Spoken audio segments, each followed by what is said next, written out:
જય કુળદેવીમાં, જય ખુખાર મેલડીમાં. આ ખુખાર મેલડીમાં બારેજા ધામનો વિડીયો તમને બતાવવાની છું.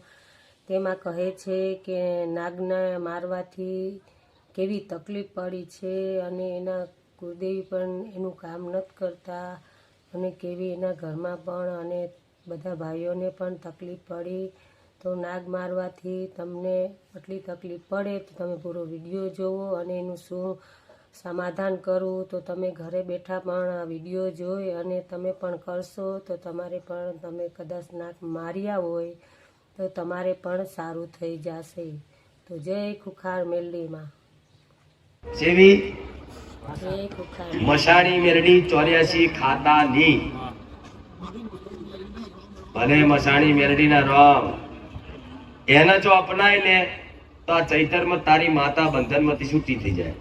શિવ નાક કોણે મારેલો? આ લાલ માઈક આ જલ્દી. એ મારી ઘરમાં હતો. આમ માઈક રાખ. ઘરમાં હતો. ઘરમાં કોણે માર્યો નાગ? એ નાગભાઈઓ ને એ ઘરમાં આપ હતો એ મારેલો. એ કેવું હતું, દોડનો કોથળો હતો ને એની તો બધું ટ્રેક્ટર નો સામાન હતો એની પર હું બેઠો હતો અને હું જેવો પહોંચ્યો ને એવો જ નીકળ્યો અંદરથી ઘરમાં. છોકરા નો ના હતા, કાલો ટાઈમ તો એટલે મોડું પીચી નાખ્યું નહીં, એવું બધું ખ્યાલ નહીં, પણ એ મારેલો ખરો. કબૂતર મેં ના કઈ પાડ્યો તો ના હું ના શું પાડું, હું તો ના પડાઈને રહું.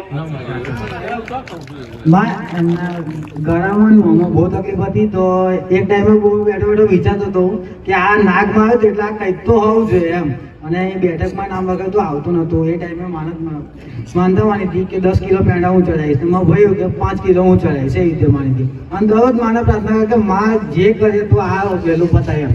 ભલે અને ઘરમાં તકલીફ તો અમારા ઘરમાં 2-2.5 મહિનાથી દીવાની થતા. દીવાને થતા બધું કહું છું, શાંતિ રાખ. મેં તમારી 84 ખાતાની મોટી દઈ મશાણી મેરડી જાગૃત થાય એટલે તમારા વડીલોએ પૂજેલી માતા છે. એ જાગૃત થઈ આવી પણ તમને એની છાપ ના પડી, ઇફેક્ટ ના પડી, હરખ ના થયો કે મશાણી મેરડી મશાણી મેરડી અમે પૂજીશું, એવો હરખ ના દેખાયો.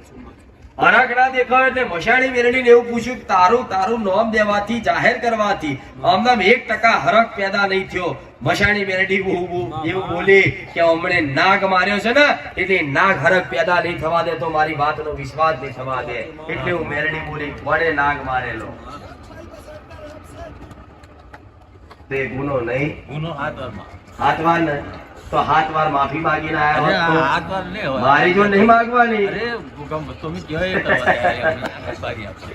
આ શું ખોટું? જો એ જગ્યા પર છે નાગ બાગ પૂછો તો ખરા બધું ચોપ. પણ ગોગા મહારાજ નું દુઃખ એટલે છે ને તમારી માતાઓ બધી બોલતી બંધ થઈ જાય, સ્ટોપ થઈ જાય. જેના ઘરમાં ગોગાનું દુઃખ હશે એના મગજ બ્લોક થઈ જાય. તમે ઘરથી નીકળો તો વાજે શું કરીને આયા કશું યાદ ના રહે, શું ખાધું એ ખબર ના હોય. ઉમંગ બહુ રહે પણ ત્યારે કોમ આવે તો ભૂલી જવાય. નિવેદ કરવા બેહો, વ્યવહાર કરવા બેહો ને એટલે મગજ એવું બંધ થઈ જાય. બોલ્યા બોલતા કે શું કરીએ એટલે પોણી ગ્લાસ ભૂલી જાય કે આ શું ખોટું. અને આ નારિયેળ તો રહી ગયું. આજની જ વાત છે યાર. નિવેદ બનાવવાના હતા જે ચાર કરવાના હતા તો મમ્મીને બધા એવું હતું નહીં, કોઈ બીજું ઘરમાં લેડીઝ છે ને અમે 3 હતા તો પપ્પા તો એક બનાવીને અમે ઝઘડો થતો રહી ગયા. પછી કંટાળી અને પપ્પા જાતે જઈને ઊંઘી ગયા. મેં બધું બનાવીને બધું પતાવ્યા. મને તલવા બેઠો ને તો નારિયેળ ભૂલી જાઉં, થાળી ભૂલી જાઉં, પેટી ભૂલી જાઉં. તો તમે હરખના ભાવથી તમારી માનું નિવેદ ચામુંડાને જમાડવા, કદાચ મેરડીને જમાડવા બેહતા હોય અને એવા ટાઈમે તમારું મગજ આમ બ્લોક થઈ જાય, એકદમ શું કરવું એ ખબર ના પડે, બરાબર. એવા ટાઈમે તમે શ્રીફળ ભૂલી જાઓ તો સમજી લો કે આ તળિયાના ગોગા મહારાજ તમારા મન ઉપર મગજમાં વસી એ ગુનો કરાવડાવે છે, જેથી તમારી ચામુંડ રિહાઈ જાય, તમારું નિવેદ પહોંચે નહીં. અને નિવેદ ના પહોંચે તો ચામુંડ કૃપા કરવાની નહીં. સાચું ખોટું પણ હું ગમે એટલી બાધા કશું થતું નહીં થતું ને. અને મારી રાખી ચીવ ફટાક દઈને થઈ જાય. થઈ ગયું જાય ચમ તમે મારા ગુના નહીં કર્યા, તમે ચામુંડ ના ગુના કરે એટલે ચામુંડ કોમ ના કરે. તમે મારા ગુના નહીં કરે એટલે હું તરત ફટાક દઈને કોમ કરી આલું કે હું મેરડી કે હું બહુચર કે ચામુંડ શું એ ઓછી શક્તિશાળી નું વધારે એવું હોય ના. તમારી માતાઓ માતા બધી એક જ શક્તિશાળી જ છું. પણ આ ગુના જેમ જેમ સમાધાન કરે એમ તમારી માતાઓને સત આલે ભગવાન. બરાબર? હવે ચામુંડ માતા એવું બોલી કે જો આ ગોગો મહારાજ કદાચ આમના મગજમાંથી ભાર ઉતરી જાય, કંકરાટ કંકાસની વાત તો દૂર છે, પણ તમે જો નોકરી કરતા હોય ને, જો મજૂરી કદાચ ગમે તો જતા હોય ને, એ તમારો હકેથી સંબંધ ના રવા દે કોઈ મિત્રતા ભાઈબંધીમાં આવો. આમાં સાચી વાત, સાચી વાત. આ શું ખોટું? હા, હા, બહુ ઝઘડા થાય. બહુ વાતે વાતે અતિશય ઝઘડા થાય. આ શું ખોટું? છેલ્લે નોકરી છોડી દેવી પડી મારે. ઝઘડાની બીકે કે મારામારી ના થઈ જાય એટલી હતી. આજ કારણે નોકરી છૂટી. હા, હા, અને એ નોકરી પાછળ 6 મહિનાથી ફરતો હતો, અમને મળી રહી હતી એમ. એ તો મારા સાનિધ્યમાં આયા. હા, પછી હા, સાચી વાત. ચામુંડની કૃપા લેવી હોય તો ગોગા મહારાજને એવા રીઝવો, એવા રીઝવો, એવા રીઝવો કે ચામુંડ કરતા એ વધારે પ્રસન્ન થઈ જાય. જેવું આ શું ખોટું? હવે ગોગા મહારાજને પ્રસન્ન કરવા માટે પહેલું તો અત્યાર સુધી તમે ખાધું હોય તો એનો પશ્ચાત તારે ખાવશો ના ભલે છેલ્લા ટાઈમથી બંધ કર્યું, અહીંયા આવતા ત્યાં પછી એટલે બંધ તો નતું જ કર્યું, અહીંયા આવ્યા પછી એટલે ચાલુ જ હતું ને. એ મહારાજ એવું બોલ્યા કે આ જગ્યા પર જો કદાચ આ બંધ થઈ જાય અને મને રાજી કરી લે તો હું રાજી રહું. આ શું ખોટું? કોઈ કદાચ ખાટલે જઈને આયા, સ્મશાને જઈને આયા તો ઘરમાં કદાચ પાણીની શોર્ટ નાખી નહીં જજો. આવી બધી રહેણી કહેણી જો જગ્યા પર નીતિ નિયમ પાડશો ખૂબ, બરોબર, તો ગોગા મહારાજ કદાચ થોડા ઘણા રાજી. ક્રોધમાં એવા છે ને, જોવાનું મગજ તો બંધ જ છે. ઘેરથી જ મમ્મી કહીને આવી છે કે એ ના બોલે તો તું બોલજે પણ કે છે એમ. પણ બંધ જ હું બારું જ છું. પણ એના વિચાર તો ચાલે હું માતા એ બોલું છું. બોલે આ ગોગા મહારાજ નો પ્રભાવ. સાચું ખોટું? હું તો એ સોલ્યુશન નતું હતું મારી કે કઈ ભૂલ થઈ જઈ આપણે કબૂલ કરી લીધી, પણ હવે એનું ભૂલ થઈ છે. ગોગા મહારાજ ને લાત વાગી ગઈ હોય નાગદેવ ને તો એમ કહી દે મહારાજ ભૂલ થઈ જાય હો તો માફ કરી દે. પણ લાગણી લઈને તમે ટીચી નાખ્યા હોય તો એ ભૂલ કહેવાય, એ ગુનો કહેવાય. ગુનાનો દંડ જ થાય. હા, એ તો બરાબર. આ દંડ ભોગવો છો. હવે દંડ કદાચ ના ભોગવો હોય તો એ દંડ પેટે કઈ ભરપાઈ કરો. જેમ કોર્ટ વાળા શું કહેતા, કોર્ટમાં નહીં કહેતા કે તમે આ ગુનો કર્યો છે, જો તમારે જેલના જવું હોય તો 5 લાખ રૂપિયા દંડ ભર દો. એવી તમે દંડ ભર દો. તમારો ગુનો ભોગવવો ના હોય તો દંડ ભરી ચકલાને ચણ નાખજો. 25 કિલો ચેલા 25 ને 1 કર 31 કિલો ચકલાને ચણ નાખજો.